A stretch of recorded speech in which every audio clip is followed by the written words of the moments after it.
प्रामुख्याने कारण असं आहे की नुकतंच केंद्र सरकारचा अर्थसंकल्प सादर झाला आणि या अर्थसंकल्पाच्या नंतर वेगवेगळ्या प्रकारच्या रिॲक्शन्स या आपल्याला पाहायला मिळाल्या। अर्थसंकल्प न वाचता या अर्थसंकल्पात महाराष्ट्राला काहीच मिळालं नाही, अर्थसंकल्प महाराष्ट्राचा दिसतच नाही, अर्थसंकल्पात महाराष्ट्र दिसतच नाही, किंवा हा निवडणुकीच्या राज्यांचा अर्थसंकल्प आहे, अशा प्रकारच्या अनेक गोष्टी अर्थसंकल्पाच्या संदर्भात सांगण्यात आल्या। आणि म्हणून मी स्वतः अर्थसंकल्पाचा थोडासा अभ्यास करून त्यातनं महाराष्ट्राला काय मिळालं आहे, खरोखर म्हणतात तसं महाराष्ट्राला अन्याय झाला आहे का, या संदर्भातली सगळी माहिती गोळा केली। जेवढी माहिती मी गोळा करू शकलो तेवढी माहिती मी आपल्यासमोर मांडणार आहे। एकूण या अर्थसंकल्पाचा विचार केला तर प्रोजेक्ट्स, मान्य झालेल्या प्रोजेक्टची कॉस्ट, म्हणजे दोन गोष्टी असतात, मान्य झालेल्या प्रोजेक्टची कॉस्ट असते आणि यावर्षी त्याला दिलेली तरतूद असते, कारण मल्टी इयर प्रोजेक्ट असतात।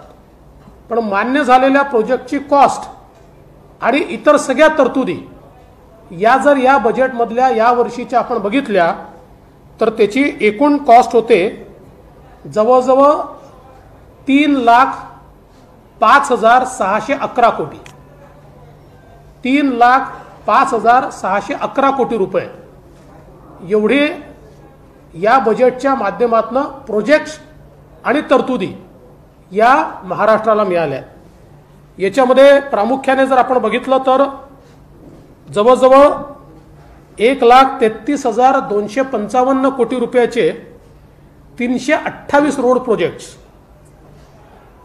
ज्याची लांबी साधारण 10,000 किलोमीटर आहे, या प्रोजेक्ट्सवर आपल्याला मोठ्या प्रमाणात तरतूद मिळाली आहे।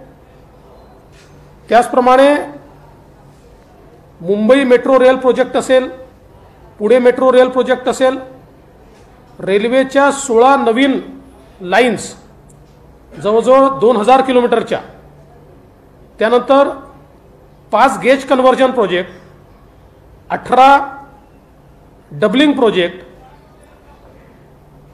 जलशक्ती मंत्रालयाच्या माध्यमातून मोठ्या प्रमाणात आपल्याला त्या ठिकाणी जवळजवळ 4,000 कोटी रुपये मिळाले आहेत। असं एकूण मी ज्या तरतुदी आहेत त्या तरतुदी आपल्यासमोर खऱ्या अर्थानं ठेवण्याचा प्रयत्न करतोय। विशेषतः शेती आणि सिंचन याच्यामध्ये जर आपण या ठिकाणी बघितलं तर हवामान आधारित शेती प्रकल्प 672 कोटी रुपये मिळाले। Maharashtra agri business and rural transformation 232 कोटी रुपये मिळाले।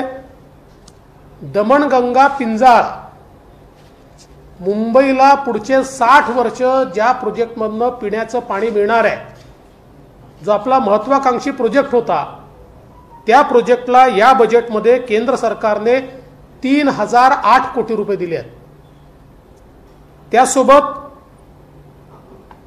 जो घरोघरी पाण्याचा जो प्रोजेक्ट आहे त्याच्याकरता केंद्र सरकारने महाराष्ट्राला 1,133 कोटी रुपये दिले आहेत।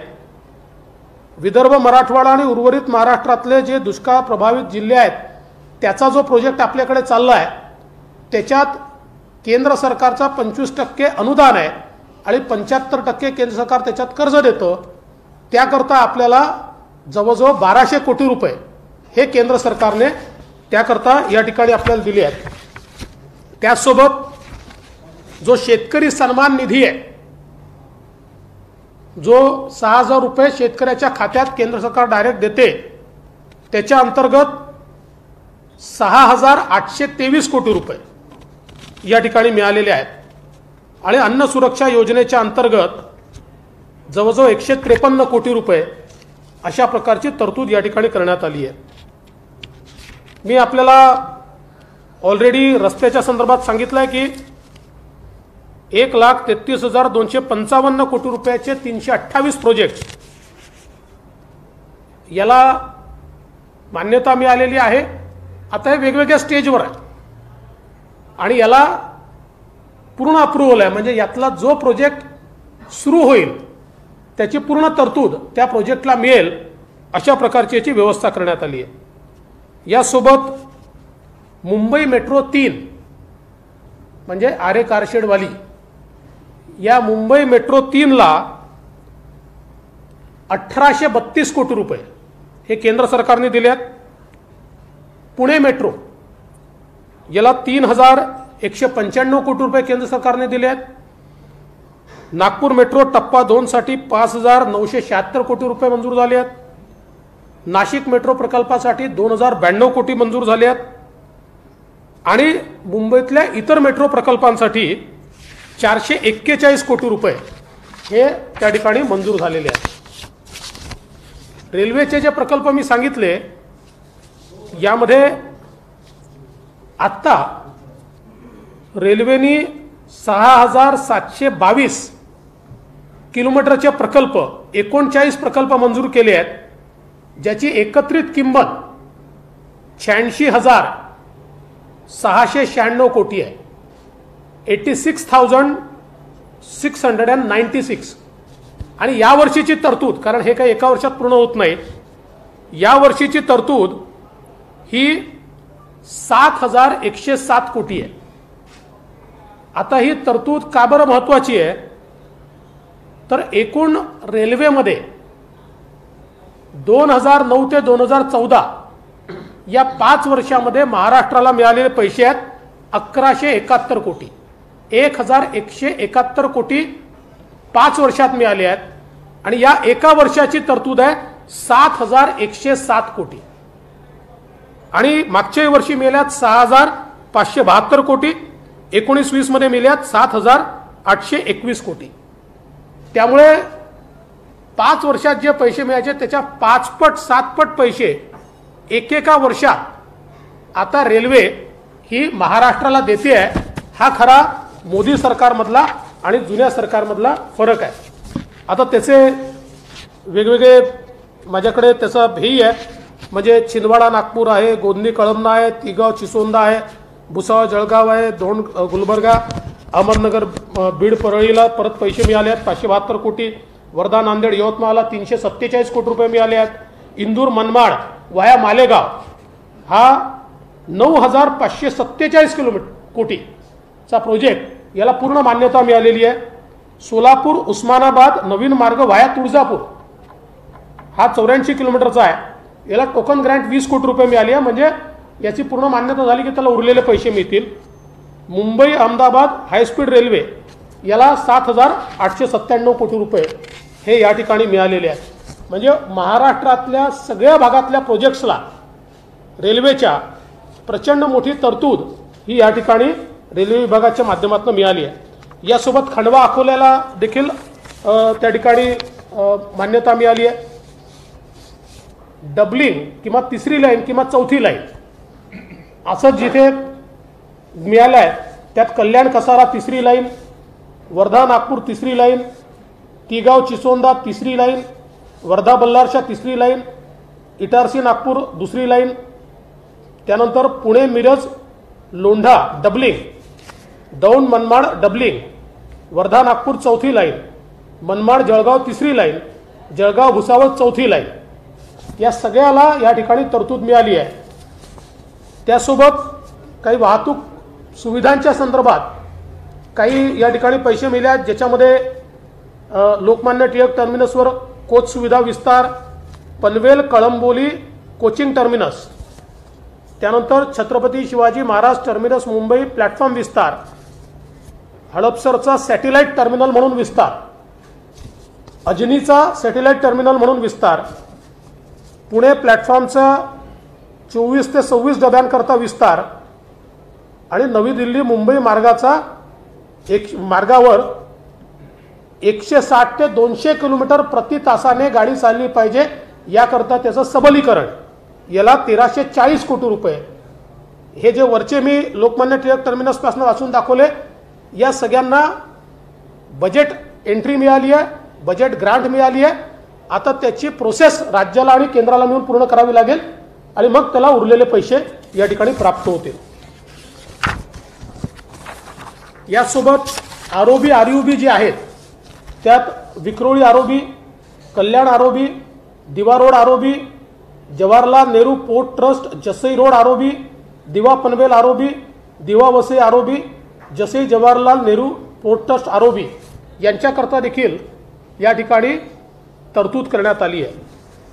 यासोबत MUTP टप्पा 2 200 कोटी रुपये, MUTP टप्पा 3 300 कोटी रुपये, MUTP टप्पा 3 150 कोटी रुपये. मुंबईच्या आपल्या जी लोकल आहे मुंबईची लाईफलाईन त्याकरता हे 650 कोटी रुपये या ठिकाणी मिळाले आहेत.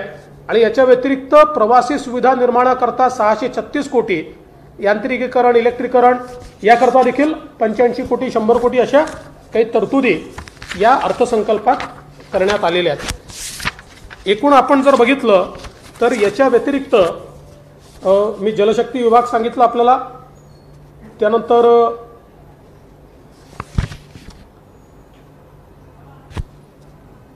या ठिकाणी टॅक्स डिव्होल्युशनचे जे पैसे या बजेटमधनं मिळणार आहेत त्यात 42,000 कोटी रुपये. त्यानंतर फायनान्स कमिशन ग्रँट ज्या मिळणार आहेत त्या 10,961 कोटी रुपये. त्यानंतर scheme for special assistance for capital expenditure हे मिळणार आहेत 529 कोटी रुपये.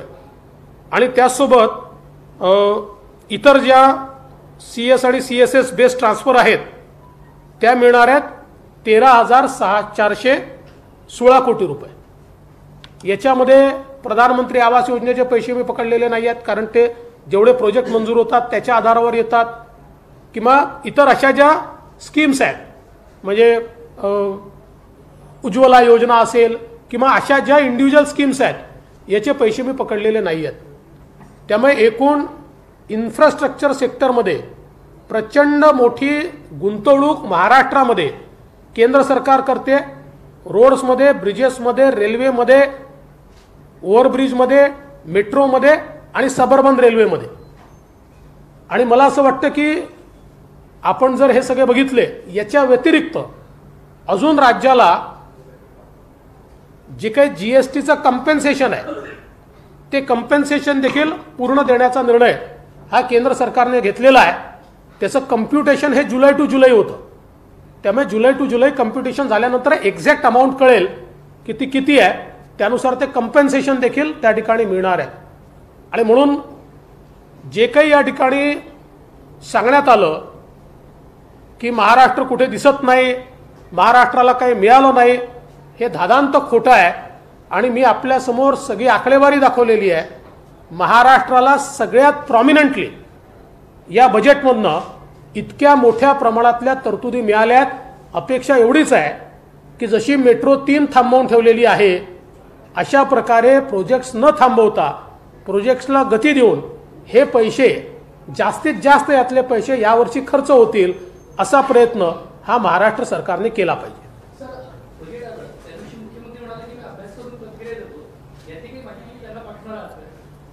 नक्की त्यांना ही सगळी माहिती मी पाठवीन. तसं त्यांच्याकडे एक्सपर्ट्स असतील, पण त्यांच्या एक्सपर्ट्सने त्यांच्या अभ्यासाकरता जर कागद तयार केले नसले तर मी नक्की पाठवीन. बजेट झालं मात्र राजकीय प्रश्न. सिंधुदुर्गाच्या सभेमध्ये अमित शहानी पहिल्यांदा स्पष्टीकरण दिलेलं आहे की बंद दारात कोणताही शब्द उद्धव ठाकरेंना दिला नव्हता. त्या बैठकीत मी सुद्धा बाहेर होता. या संदर्भात तुम्ही काही बोलला नव्हता. आता तुमची काय भूमिका असणार? नाही, अमितजींनी हे पहिल्यांदा सांगितलेलं नाही. यापूर्वी 2 नॅशनल चॅनलवर आणि ANI वर मुलाखतीमध्ये अमित भाईंनी हे स्पष्ट केलं आहे. पब्लिक सभेमध्ये कदाचित हे पहिल्यांदा ते बोलले असतील. हे आम्ही वारंवार सांगतोय, वारंवार, की अशा प्रकारचा कुठलाही शब्द नव्हता. मी तर या संदर्भात सगळी कथाच सांगितलेली आहे की कसं कसं काय काय घडलेलं आहे. त्यामुळे मला असं वाटतं की अमित भाईंनी सगळ्या गोष्टी स्पष्ट केल्या आहेत.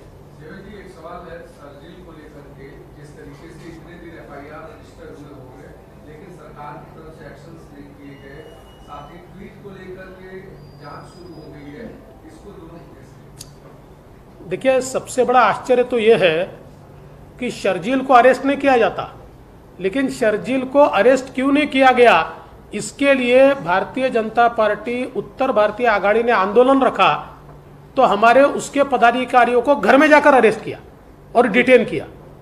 तो ये सरकार, ये शर्जील की सरकार है, उसको प्रोटेक्ट करने वाली सरकार है, ऐसा अगर हम कहें तो क्या गलत है।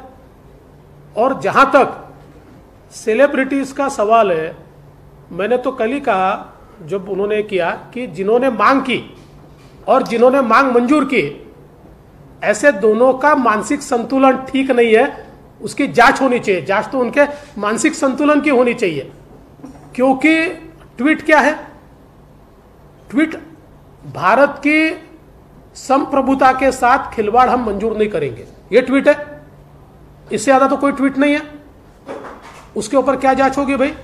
क्या इस देश के अंदर भारत की संप्रभुता पर, भारत की सॉवरेंटी पर हम हमला नहीं होने देंगे, ये कहना अगर गलत होगा तो मुझे ऐसा लगता है कि फिर हम सबको सरकार ने अरेस्ट करना चाहिए।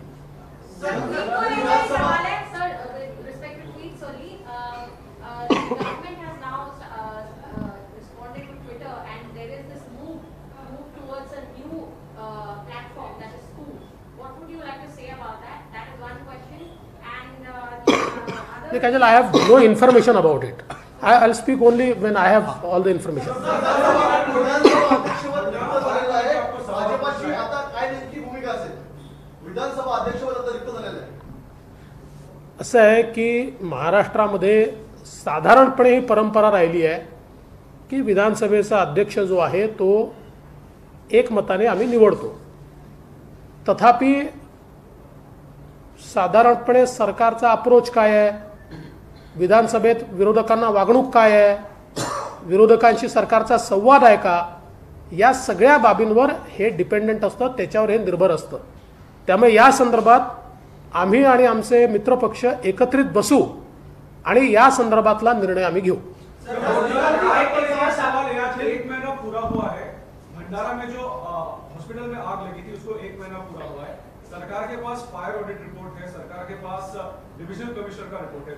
कल एफएसएल जो मुंबई कलीना लैब है उसका भी रिपोर्ट भंडारा एसपी के पास गया जो बताता है कि 22 मिनट तक वो बच्चे उस आग में जब कोई नहीं आए. उसके बावजूद सरकार आज फिर से कह रही है कि हमें और एविडेंस चाहिए और जब ये ऑफिशियली सबमिट होगा एफएसएल का रिपोर्ट हमारे पास तब हम एफआईआर करने की सोचेंगे या हम एफआईआर करेंगे. क्या लगता है अभी तक एफआईआर नहीं हुई है, इस पर रिस्पॉन्सिबिलिटी? मुझे ऐसा लगता है कि सरकार किसको बचाना चाहती है इसके ऊपर पहले चर्चा होनी चाहिए और सरकार ने स्पष्ट करना चाहिए, क्योंकि इतना सीधा मामला सामने आ रहा है.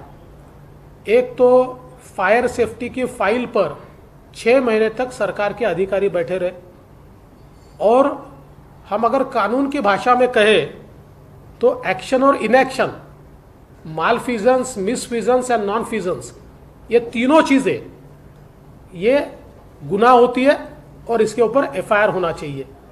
आज जिस प्रकार की ये घटना घटी, उस घटना के बाद सरकार ने जिस प्रकार की कार्रवाइयाँ की है, सरकार इस मामले में पूरी असंवेदनशील है.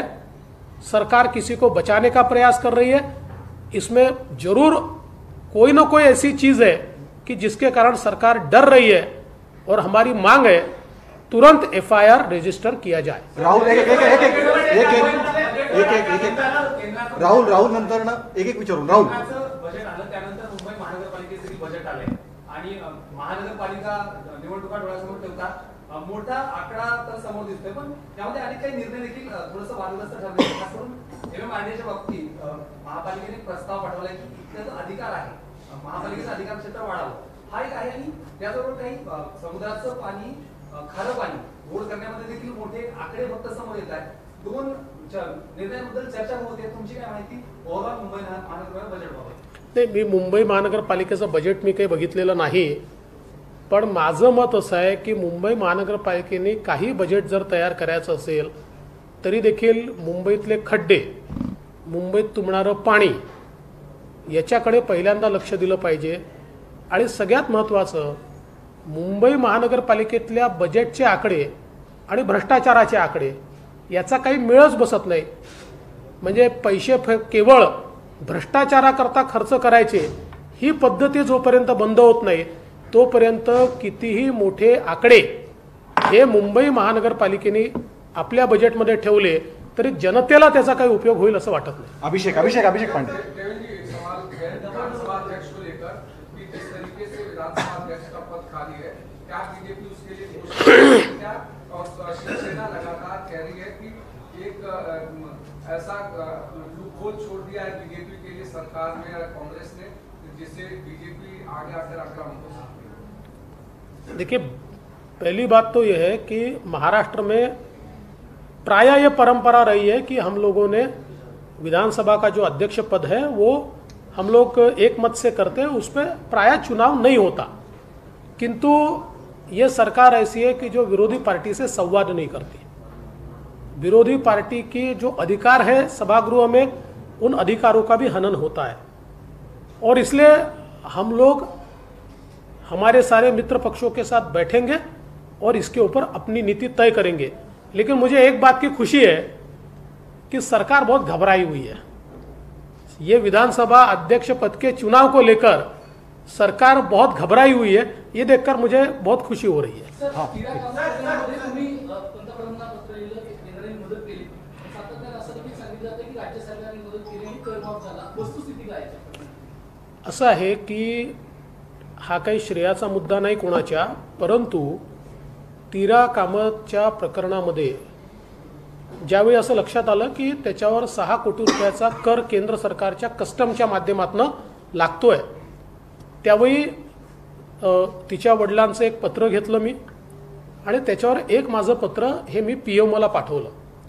ते पाठवल्यानंतर 4.5 तासात PMOतनं मला फोन आला आणि त्यांनी मला सांगितलं की पंतप्रधान महोदयांनी हा विषय तात्काळ टेकअप करायला सांगितला आहे, याची एक प्रोसेस आम्हाला करावी लागते, त्याचे कागदपत्र लागतील. त्यामुळे माझ्या ऑफिसने ते जे मुलीचे वडील आहेत त्यांना आणि PMOला जोडून दिलं. बरेच कागदपत्र PMOने 2-3 दिवसात त्या ठिकाणी त्यांच्याकडनं घेतले आणि मला असं वाटतं 5 दिवसामध्ये PMOने हा निर्णय केला. त्यामुळे मी माननीय पंतप्रधानांचे आभार मानतो. त्यांची संवेदनशीलता ही याच्यामध्ये महत्त्वाची आहे की 4.5 तासामध्ये PMO ॲक्शनमध्ये येतं आणि अशा प्रकारचा निर्णय हा या ठिकाणी घेऊन मदत करतं. मला असं वाटतं एवढ्यापुरतंच मला या संदर्भात बोलायचं आहे. बाकी कोणी काय केलं कोणी काय नाही केलं हा मुद्दा नाही. नवनाथ एक आपण प्रश्न नाही व्हा. एक नवनाथ बजेटवर टीका करताना राहुल गांधींनी असं म्हटलंय की देश विकायला काढणारे क्रोनोजीवी आहे. म्हणजे ज्या पद्धतीनं आंदोलनजीवी हा शब्द वापरला त्याला उत्तर देताना देश विकायला काढणारे क्रोनोजीवी आहेत अशा प्रकारची टीका केंद्र सरकार काय आहेत क्रोनी कॅपिटलिझम. असं आहे की राहुल गांधी यांनी क्रोनीचा अर्थ जर समजावून सांगितला तर मी याच्यावर नक्की प्रतिक्रिया देईल. आणि बजेटमधले 5 आकडे 5 हे राहुल गांधींनी जर त्या ठिकाणी सांगितले की बाबा हे 5 आकडे आहेत तरी देखील मी त्याच्यावर प्रतिक्रिया द्यायला तयार आहे. आपल्याला सगळ्यांना कल्पना आहे, आपण राफेलच्या वेळी बघितलं, दिवसात 4 वेळा ते बोलायचे आणि 4ही भाषणांमध्ये वेगळे आकडे सांगायचे. त्यामुळे त्यांना कोणीतरी लिहून देतात, ते प्रतिक्रिया देतात, त्याच्यावर काय प्रतिक्रिया द्यायची. बराच वेळ. ट्वीट मामले में एक अपडेट है. राजेश टोपे ने इस केस को पीछे लेने के ऊपर सवाल पर कहा है कि मुख्यमंत्री और उप मुख्यमंत्री इस बारे में हाई कमेटी लेवल पर फैसला लेंगे. आपको लगता है आपको का दबाव काम आ रहा है यहाँ पर सरकार घाटपुर पर? कौन सी चीज में? ट्वीट देखिए, पहली बात तो यह है इसकी जांच ही नहीं हो सकती. इसका कारण जिसको CRPC समझता है वो इस बात को अधोरेखित करेगा कि इस प्रकार से कोई ट्वीट करता है और कोई तीसरा आदमी जाके मांग करता है, इसकी जांच वाच होती नहीं है. ये सरकार की मानसिकता का विषय है कि भारत रत्नों को भी यहाँ अभिव्यक्ति का स्वातंत्र नहीं है. भारत रत्न भी देश के लिए लिखते हैं. तो आपकी मानसिकता क्या है कि आप कहते हैं उनकी जांच करेंगे. सच बात तो यह है कि इस प्रकार की कृति ये सरकार की मानसिकता को दर्शाती है बाकी इसमें होने वाला कुछ नहीं है। One is a letter purportedly by Uddhav Thackeray to Shiv Sainik. The author of the letter is said to be Uddhav Thackeray, where he's talking of how a Gujarati Home Minister wanted to end the Shiv Sena, and that is why we need to be careful about it. One. Second is there is this article from Washington Post that is going around on social media, where Rona Wilson's lawyers have said that they have got some Massachusetts firm to say that the evidence was planted on the laptop. देखिए, पहली बात तो यह है कि वो कुछ कार्यक्रम होता ना, क्या जलेबी और फाफड़ा और उद्धव ठाकरे आपड़ा, वो कार्यक्रम का क्या हुआ? वो गृह मंत्री जी की अगर उनको गुजराती और ये सारी चीज़ें ऐसा पत्र लिखना पड़ता है तो आपड़ा का बापड़ा हो गया, क्या हुआ? तो इसलिए ऐसी चीज़ों को हम कोई तूल नहीं देते। जहाँ तक अर्बन नक्सल्स का सवाल है, इसमें क्लिंचिंग एविडेंस है और इसीलिए 2 बार सर्वोच्च न्यायालय तक केस जाने के बावजूद सर्वोच्च न्यायालय ने उसके ऊपर उनको कोई भी रिलीफ नहीं दिया, और इसलिए मुझे ऐसा लगता है कि चूंकि केस चल रही है उससे ज़्यादा मैंने कहना ठीक नहीं है।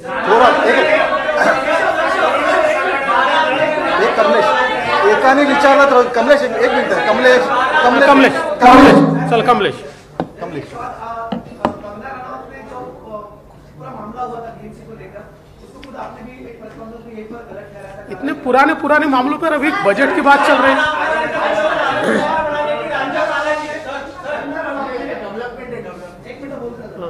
कंगना रनौत ने खुद उस मामले को, उस केस को पीछे लिया है।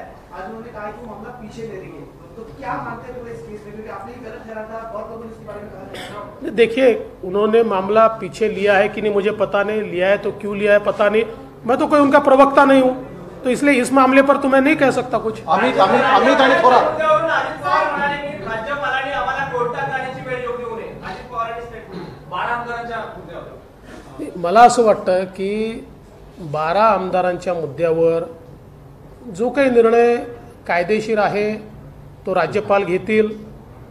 राज्यपालांचा निर्णय योग्य नसेल आणि सरकारला वाटत असेल तर ते त्याच्यावर अजून काही कायदेशीर कारवाई करतील। प्रश्न एवढाच आहे की माननीय राज्यपाल हे राज्याचे प्रमुख आहेत। माननीय राज्यपाल कॉन्स्टिट्यूशनली देखील राज्याचे प्रमुख आहेत। ते मुख्यमंत्र्यांना नेमतात आणि राज्यपालाच्या नावाने आणि राज्यपालाच्या वतीने मुख्यमंत्री आणि काउन्सिल ऑफ मिनिस्टर्स काम करतात। अशा या परिस्थितीमध्ये ज्या भाषेमध्ये धमक्या देत आत्ताचे या MVAतले सगळे मंत्री राज्यपालांबद्दल बोलतात, हे कोणत्या संविधानात बसतं? ज्या प्रकारचे शब्द वापरले जातात हे कोणत्या नियमात बसतं? ही कुठली नीतिमत्ता आहे? पहिल्यांदा यांनी नीतिमत्ता शिकली पाहिजे, मग राज्यपालांवर बोललं पाहिजे। जनजीवन पूर्ववत येत असताना आता कुठल्याही अतिशक्ती न ठेवता रेल्वे सरसकट सर्वांसाठी सुरू करण्यात यावी ही मागणी वाढत असताना दिसत आहे। सर, इसी को जोड़ के मेरा सवाल है कि स्टैगर्ड टाइमिंग की जो बात की थी सरकार ने कॉर्पोरेट ऑफिसेस को लेकर, खास करके प्राइवेट ऑफिसेस को, तो वो तो नहीं हो रहा है, लेकिन बात ये भी चल रही थी कि कहीं ना कहीं सरकारी दफ्तर जो है उनके भी स्टैगर्ड टाइमिंग्स हो, लेकिन वो भी इंप्लीमेंट नहीं हो रहा है। तो ऐसे में लोगों की कहीं ना कहीं जो है वो दिक्कत हो रही है कि बहुत से लोग बड़े पैमाने पर ऑफिस शुरू इसलिए बाहर आ रहे हैं। तो अब सरकार ये सोच रही है कि रेलवे के टाइम्स जो है वो बदले जाए, तो आप इसको कैसे देखते हैं? देखिए, रेल्वेच्या वेळा बदलल्या पाहिजे, त्या अजून वाढवल्या पाहिजेत, ही सगळ्यांचीच मागणी आहे। आणि विशेषतः मी सरकारी ऑफिसेसपेक्षाही प्रायव्हेट सेक्टरमध्ये काम करणाऱ्यांची अडचण अधिक आहे। सरकारी ऑफिसेसमध्ये तर आता मला कुठली शिस्त दिसत नाही। आपण मंत्रालयात जाऊन पहा 50% लोक त्या ठिकाणी आपल्याला हजर दिसत नाही। त्याच्यामुळे सामान्य माणसाची खूप मोठी परवड होते आहे। त्याचा विचार करून टायमिंग्सही वाढवले पाहिजेत आणि अजून कशा प्रकारे आपल्याला फेजेसमध्ये पूर्ण हे सुरू करता येईल याचा विचार सरकारने केला पाहिजे। राज्यात काँग्रेस हा 1 नंबरचा पक्ष ठरेल आणि त्यानंतर बऱ्याचदा ते भूमिकेत देखील आले। काल ते दिल्लीत होते, त्यांनी थेट पंतप्रधानांवर टीकेची सुरुवात केली। पंतप्रधानांनी सगळ्यात उत्तम नटसम्राट आहेत म्हणतात आणि खास करून राज्यातल्या घडामोडी देखील बदलताना दिसत आहेत। अध्यक्ष निवड आणि काँग्रेसची कधी हालचाल तुम्ही कसं बघताय विरोधी पक्ष म्हणून? असं आहे, नाना पटोले हे अमेरिकेच्या राष्ट्रपतीबद्दलही बोलू शकतात, त्यांना कोणी थांबवलंय बोलण्याकरता? इथे अभिव्यक्ती स्वातंत्र्य आहे, त्यामुळे ते कोणाहीबद्दल काही बोलू शकतात, त्याच्याबद्दल काही नवल वाटून घेण्याचं कारण नाही आहे आणि अशा गोष्टी सिरियसली घेण्याचंही कारण नाही आहे. काँग्रेस हा 4थ्या नंबरचा पक्ष आहे आणि हे खरंच आहे की 4थ्या नंबरचा पक्ष कोण होईल याबद्दल शिवसेना आणि काँग्रेसमध्ये गेले 2-3 वर्ष लढाई चालली आहे. शेवटचे 2 प्रश्न अभिषेक आणि भोसले, 2 प्रश्न शेवटचे आणि सागर पुढे जायचे. 7 कॉर्पोरेटर सिंधुदुर्ग के वो शिवसेना में शामिल हुए, तो शिवसेना ने कहा कि अमित शाह ने कोशिश की थी वहां पर जाके छोड़ने की, लेकिन हमने उनकी ही कॉर्पोरेटर्स को छोड़ लिया और धीरे धीरे वहां पर बीजेपी को और समाप्त कर दी. देखिए, ये कॉर्पोरेटर आना और जाना ये चलते रहता है, ये कोई बहुत बड़ी बात है ऐसा मैं नहीं मानता. अभी वो जो नगर पालिका है वहाँ के सारे बीजेपी के, यानी ये साथ जाकर भी कोई फायदा नहीं है उनको. वहाँ का आरक्षण इस प्रकार से आया कि ये 7 लोग लड़ नहीं सकते, इसलिए शिवसेना में चले गए, उनके साथ चले गए.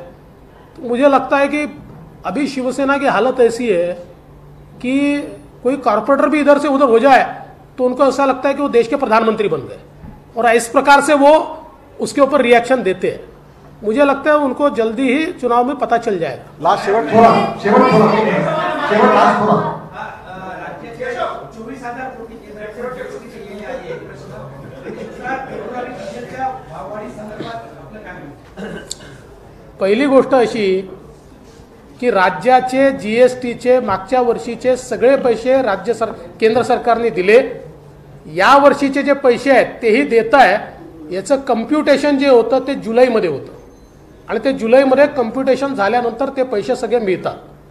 त्यामुळे हे जे 3 लाख कोटी आत्ता मी वाचून दाखवले हे मात्र बोलले जात नाही, पण ते 20,000 कोटी 24,000 कोटी जे मिळाले आहेत आणि जे मिळणारच आहे ते मात्र सांगितलं जातं. हे सरकार असं आहे, आपला नाकर्तेपणा लपवण्याकरता केंद्राकडे बोट दाखवायचं एवढंच या सरकारला या ठिकाणी समजतं. पेट्रोल डिझेलच्या भावाच्या संदर्भात आजच नाही, गेले 15 वर्ष पेट्रोल डिझेलच्या कॉस्ट ह्या पास थ्रू आहे. परंतु अशा प्रकारे जेव्हा भाववाढ होते त्यावेळी महाराष्ट्र सरकारमध्ये वॅट सर्वात जास्त आहे. हे वॅटच्या रेजिममध्ये, याचे टॅक्सेस सरकार राज्याच्या सरकारच्या हातात आहेत, हे जीएसटी मध्ये नाही आहे. म्हणून यापूर्वी ज्यावेळेस असं झालं होतं त्यावेळेस आम्ही राज्याचे टॅक्सेस कमी केले, 5 रुपयांनी भाव कमी झाला होता, राज्याचं नुकसान नव्हतं झालं, केवळ कॅस्केडिंग इफेक्ट त्याचा कमी केला होता. आता या राज्य सरकारमधले तिन्ही घटक पक्ष पेट्रोल डिझेलवर एवढं बोलतात तर हिंमत दाखवून कमी करवा ना. आम्ही केलं होतं, आम्ही दाखवून दिलं, कमी करता येतात, राज्याच्याच हातात आहे. राज्य सरकारने ते करावं, ते करायचं नाही, फक्त केंद्राकडे बोटं दाखवायची, हा नाकर्तेपणा आहे. धन्यवाद. एक मेरा सवाल है, महाराष्ट्र मुख्यमंत्री के ऊपर जमीन घोटाले का आरोप लगा है. चुराई की जमीन के बारे में आपके पार्टी के पूर्व सांसद गिरीश सोमैया सहित कार्यकर्ताओं ने आज अलीबाग में धरना दिया है. भाजपा और यूपी की सरकार जब थी महाराष्ट्र में तो बाला साहेब ठाकरे ने मनोहर जोशी का इस्तीफा मात्र इसके लिए था क्योंकि उनके ऊपर पुणे में जमीन घोटाले के मामले में कुछ आरोप आए थे. इस बारे में आप क्या कहते हैं और भाजपा इतनी शांत क्यों हुआ? अकेले किसी सोनिया को छोड़ दिया है क्या? भ्रष्टाचार के खिलाफ लड़ेगी. भाजपा बिल्कुल शांत नहीं है. किरीट सोमैया भारतीय जनता पार्टी के, वो कोई दूसरे पार्टी के थोड़ी है. उनके साथ जो 80 लोग आपने कहा कितने थे मुझे पता नहीं, 200 भी हो सकते हैं, वो कोई किराए से लाए हुए लोग तो नहीं थे, भारतीय जनता पार्टी के थे. किरीट सोमैया ने ये सारा मसला इलेक्शन कमीशन को नियम के तहत दिया हुआ है. इलेक्शन कमीशन उस पर कार्रवाई कर रही है, वो अपने नियम में बैठाकर जो कार्रवाई वो इलेक्शन कमीशन करेगी. धन्यवाद. विदेशी हस्तियों ने जिस तरह से किसान आंदोलन को अपना समर्थन दिया था और उस पर केंद्र सरकार को क्या कोई कार्रवाई करना चाहिए, क्योंकि वो किसानों का समर्थन कर रहे हैं और वही केंद्र सरकार है जो किसानों का विरोध कर रही है. और दूसरा सवाल भी सर मेरा आपसे ये है कि नारायण राणे को बीजेपी ने अपने खेमे में ले लिया है, तो क्या आने वाले वक्त में शिवसेना को बहुत बड़ी चुनौती का सामना करना पड़ेगा? पहला सवाल जो है उसका बहुत सीधा उत्तर है, किसी के समर्थन में ट्वीट करना ये कोई गलत नहीं है. अगर सेलिब्रिटीज समर्थन में केवल ट्वीट करती तो शायद इतना बवाल नहीं होता. उनकी जो टूल किट ध्यान में आई, उस टूल किट में सारी चीजें मेंशन थी जिसमें षड्यंत्र दिखाई पड़ता है. 26 जनवरी को लाठीचार्ज होने के बाद क्या करना है, किसानों के मरने के बाद क्या करना है, यहां तक का प्लानिंग जब होता है तो इसका मतलब यह है कि इस देश को बदनाम करने के लिए एक टूल किट तैयार की गई और विदेशी सेलिब्रिटीज को पकड़कर देश को बदनाम करने का षड्यंत्र रचा गया, इसलिए उसके ऊपर कार्रवाई होनी चाहिए। और मुझे तो आश्चर्य लगता है कि उनके ऊपर कार्रवाई छोड़ दीजिए, लेकिन देश विरोधी गतिविधियों को जो लोग उजागर करते और हम देश के साथ ऐसा कहते हैं, मुझे बताइए महाराष्ट्र में जो हमारे भारत रत्न है, इन्होंने किसानों के खिलाफ तो नहीं कहा, उन्होंने तो देश के ओर से कहा कि देश की सॉवरेंटी के खिलाफ कोई बोले नहीं, तो उनके ऊपर कार्रवाई करने की बात होती है। तो मुझे लगता है कि एक बार गिरेबान में झांकने की आवश्यकता है। नारायण राणे बीजेपी में ये खेमे में लेने का कोई सवाल नहीं है। शेवट आता आम्ही शेवट आम्ही दोन्ही शेवट करावं पत्री पुलाचं उद्घाटन झाल्यामुळे मनसेला